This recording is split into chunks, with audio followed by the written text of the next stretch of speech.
Today, we're making dark chocolate truffles. This is a great recipe, perfect for holidays like Valentine's and Christmas. We start with dark chocolate. Look for a good quality one like Lindt or Scharfenberger and chop it up into really fine pieces. And then add heavy cream to a saucepan. You need just over 3/4 of a cup. Add the cream to a saucepan along with a pat of butter and bring it to a simmer. You don't boil it. Pour the hot cream mixture over the chocolate and set your timer for 5 minutes. When the timer goes off, stir until the ganache is smooth. If your ganache still has lumps, put the bowl over a double boiler and stir until smooth.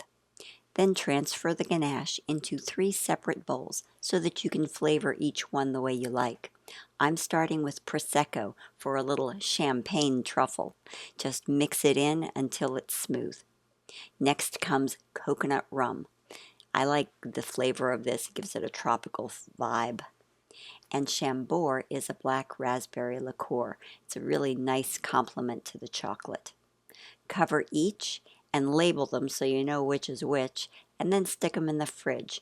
Because I've divided this up, they only take about an hour. If you don't, it'll take about 2 to chill. Use a small cookie scoop to divide up the ganache into balls and chill. The chocolate isn't the only thing that needs to chill. I like to chill my hands too. If your hands are cold, it won't melt the chocolate as you're forming the truffles. Speaking of forming, you need to press down the truffle so it kind of combines and holds together, and then start to roll it in your hands. Your cool hands will keep this much less messy.